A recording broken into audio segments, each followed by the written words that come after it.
मैनपुरी लोधी समाज ने वीरांगना अवंतीबाई लोधी की 193वीं जयंती पर भव्य शोभा यात्रा निकाली, जिसमें जेल चौराहे स्थित वीरांगना की विशाल मूर्ति पर मैनपुरी सांसद डिंपल यादव व सपा के वरिष्ठ नेताओं ने माल्यार्पण कर उनके बलिदान को याद किया गया, उन्हें नमन किया गया। यहाँ सांसद ने वीरांगना अवंतीबाई लोधी की वीरता की अपने कंठ मुख से प्रशंसा करते हुए क्या कुछ बताया है, ये भी सुने इस पूरी खबर के जरिए। यहाँ सपा जिलाध्यक्ष आलोक कुमार साक्य, लोधी कमल वर्मा, खुमान सिंह वर्मा, सतीश यादव, ज्योति मैसी, बाला यादव, सुखबीर सिंह यादव, देवेंद्र सिंह एडवोकेट, डीपी यादव, महाराज सिंह साक्य, गोपाल दास लोधी, श्याम करण साक्य, प्रोफेसर केसी यादव, तमाम वरिष्ठ नेता सपा के मौजूद रहे। यहाँ जेल चौराहे पर यूट्यूबर शिवानी और राजा ने भी यहाँ महारानी लोधी अवंतीबाई की मूर्ति पर माल्यार्पण किया और सांसद से मुलाकात की। सांसद के साथ इन्होंने सेल्फी ली, फोटो खींची और यहाँ पर मनोरंजन का भी जिक्र किया। इन तस्वीरों में देख सकते हैं यहाँ पर नीटू राजपूत ने सांसद जी का यहाँ स्वागत किया है और मूर्ति के पास ले जाकर माल्यार्पण कराया है। यहाँ पर तमाम कार्यकर्ता मौजूद रहे हैं सपा के, आप इन तस्वीरों में देख सकते हैं। यहाँ पर सांसद ने क्या कुछ बताया है, आइए ये भी जाने इस पूरी खबर के जरिए। सपा नेताओं ने इसी नदी पुल पर भी वीरांगना अवंतीबाई की यात्रा में शामिल लोधी समाज के लोगों का माल्यार्पण करके स्वागत किया है। यहाँ क्या कुछ बताया है सांसद डिंपल यादव ने, आलोक साक्य ने, लोधी कमल वर्मा ने, प्रोफेसर केसी यादव ने, आइए ये भी जाने इस पूरी खबर के जरिए। हमारे YouTube चैनल मैनपुरी 84 ब्लॉग में आपका स्वागत है। हमारे इस चैनल को सब्सक्राइब करें, लाइक करें, वीडियो पर कमेंट करें। आपका बहुत बहुत धन्यवाद। मैनपुरी से चंद्रपाल साक्य की रिपोर्ट। आइए क्या कुछ बताया सांसद ने, ये भी सुने। अवंतीबाई का कार्यक्रम था, क्या कहेंगी मैडम इस कार्यक्रम को लेकर? मैं पूरे लोधी समाज को बहुत बहुत धन्यवाद देना चाहूँगी, क्योंकि आज उन्होंने रैली निकाली है यहाँ पे और उनको शुभकामनाएं भी देना चाहूँगी। और वो हम सभी के लिए एक प्रतीक है, क्योंकि वो एक रानी थी और साथ में ही वो अंग्रेज़ों के साथ बहुत मजबूती के साथ लड़ी थी। और अगर हम उनकी उम्र की बात करेंगे तो वो मुझे लगता है हार्डली 26 साल की थी जब अंग्रेज़ों का सामना कर रही थी। तो वो पूरे देश के लिए और प्रदेश के लिए एक प्रतीक है, एक इंस्पिरेशन है और हम सबको कहीं ना कहीं उनकी जीवन शैली से मार्गदर्शन मिलता है। आज इलेक्शन कमीशन की मीटिंग चल रही है, प्रेस कॉन्फ्रेंस हो रही है, जिसमें कि यूपी के भी 10 सीटों को लेके चर्चा हो रही है। क्या तैयारी है समाजवादी पार्टी? नहीं, समाजवादी पार्टी की पूरी तैयारी है, क्योंकि लोगों का इतना जन समर्थन मिला इन चुनावों में और सभी लोग, और इसमें कोई भी वर्ग और कोई भी समाज छूटा नहीं है। सभी ने बढ़ चढ़ कर चुनाव में हिस्सा लेते हुए समर्थन दिया है और हम बहुत ही आशापूर्वक तरीके से आने वाले उपचुनाव को देख रहे हैं। करहल सीट को लेके क्या सोचती है कि कोई करहल सीट? हम जानते हैं कि किस तरह चुनावों में शासन प्रशासन का प्रयोग किया गया और लगातार भाजपा की यही प्रणाली अब रहेगी कि ये शासन और प्रशासन का प्रयोग करके सत्ता में बने रहना चाहेंगे। लेकिन क्योंकि आज जन लोग और पूरा जो भी सभी लोग आज परेशान हैं, चाहे हमारे युवा, किसान, हमारी माताएं बहनें हों, चाहे हमारे फौज के सभी बंधु हों, सभी आज बहुत परेशान हैं और हताश है और कहीं ना कहीं पूरी मजबूती के साथ इस मौजूदा सरकार को हटाने का कार्य करेंगे। मायावती जी ने बड़ा ऐलान किया है कि 10 सीट जो उपचुनाव होने जा रहे हैं उनमें जो ना अपने प्रत्याशी उतारेंगे, क्या फर्क पड़ेगा समाजवादी पार्टी? बीएसपी ने इस बार जो है उपचुनाव में वैसे कभी कैंडिडेट नहीं उतारती थी, लेकिन इस बार इस उपचुनाव में बीएसपी अपने कैंडिडेट नहीं, अच्छी बात है चुनाव, क्योंकि यह लोकतंत्र है और चुनाव होना चाहिए। मैं समझती हूँ पार्टीज को अपने कैंडिडेट्स उतारने चाहिए। मैडम, जिस तरह से योगी सरकार ने आज ऐलान किया है कि 50,000 युवाओं को रोजगार देने का काम करेंगे, क्या लगता है?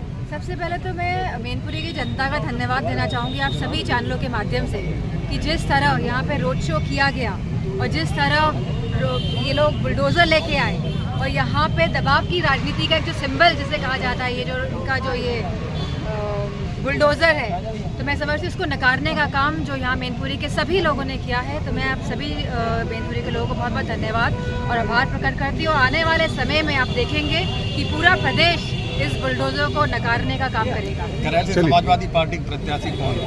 मैं समझती हूँ पार्टी का यह डिसीजन लिया जाएगा और जल्दी 10 के 10 प्रत्याशियों के नाम सामने होंगे। तेज प्रताप यादव जी का नाम पहले चल रहा है। कमल वर्मा। आज रानी अवंतीबाई की एक शोभा यात्रा निकाली गई है। शोभा यात्रा कहाँ से शुरू हुई थी, क्या उद्देश्य है इसका? शोभा यात्रा ज्योतिराय से उन्होंने शुरुआत की है और जेल चौराहे पे वीरांगना अवंतीबाई की मूर्ति वहाँ पे हम लोग का समापन करेंगे।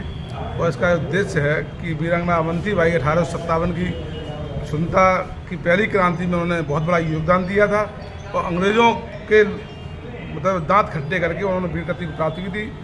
उनके याद में हम लोग समाज को जागरूक करने के लिए शोभा यात्रा निकालते हैं, क्योंकि किए हुए कार्यों का अनुसरण करें और समाज को एकजुट रखें और समाज में जागरूकता फैले। युवाओं को क्या संदेश देंगे? युवा उनसे प्रेरणा लें और उनके जो देश के प्रति समर्पण रहा है और देश के प्रति काम करें, ये उनको संदेश है। वर्मा जी, ये क्या आज शोभा यात्रा निकाली गई थी, क्या कहेंगे आप? शोभा यात्रा जो निकली है, हमेशा निकलती है, तो उसका एक है कि देश से प्रेम करो और अपने देश पर जहाँ तक भी हो किसी को कब्जा मत करने दो और उसके लिए कुर्बान हो जाओ। और युवाओं के लिए है कि अपने काम के साथ साथ एक दृष्टि वो रखें अपने खेत पर और काम पर, और एक दृष्टि देश के ऊपर रखें, समाज के ऊपर रखें और देश के ऊपर रखें। युवाओं के लिए प्रणाम। अध्यक्ष जी, आज लोधी अवंतीबाई की एक शोभा यात्रा निकाली गई थी। सपा के पदाधिकारियों ने यहाँ पर इस नदी पुल पर जोरदार स्वागत किया है, क्या कहेंगे आप? आज रानी अवंतीबाई लोधी की जयंती है और समाजवादी पार्टी के सभी सम्मानित कार्यकर्ता और नेता बड़े हर्षोल्लास के साथ लोग ये जयंती मनाते हैं, शोभा यात्रा में भाग लेते हैं। रानी अवंतीबाई जी ने अंग्रेज़ों से लड़कर उस ज़माने में देश को आज़ाद कराने में अहम भूमिका अदा की थी और हम सब लोग बल पूरे प्रदेश और देश में ये शोभा यात्रा के माध्यम से हम लोग जयंती निकालते हैं और पूरा हर समाज के लोग उसमें सहयोग करते हैं। क्या संदेश देंगे आप? रानी अवंतीबाई जी ने देश के लिए काम किया, मर मिटने की उनने कसम खाई थी और देश को आज़ाद कराया था। नौजवानों से उनसे प्रेरणा लें और उन्होंने जो अच्छे काम किए उन पर हम लोग उनका मार्गदर्शन लेकर आगे बढ़ें, तरक्की करें और समाज को इकट्ठा करके आगे बढ़ें। दादा, आज शोभा यात्रा निकाली गई थी महारानी अवंतीबाई की, क्या कहेंगे आप? जहाँ तक अवंतीबाई जी के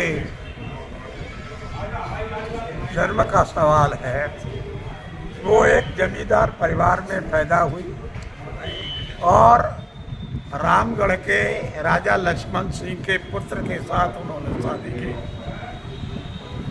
एक ईस्ट इंडिया कंपनी के खिलाफ बहुत विरोध हो रहा था।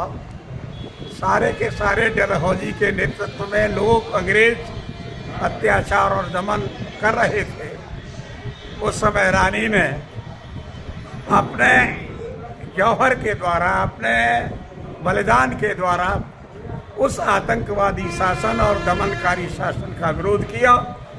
आज हम हिंदुस्तान की तमाम वीरांगनाओं में, जिनमें लक्ष्मीबाई के साथ झलकारी बाई और तमाम महिलाओं ने जो कार्य किए हैं, वो निश्चित रूप से हमें प्रेरणा देते रहेंगे। और अवंतीबाई का बलिदान हम लोगों को प्रेरणा देता रहेगा। जहाँ अत्याचार हो, दमन हो, अधिकारों का हनन हो, वहाँ पर हम संघर्ष के द्वारा उनको प्राप्त करने की दिशा में कार्य करेंगे। धन्यवाद।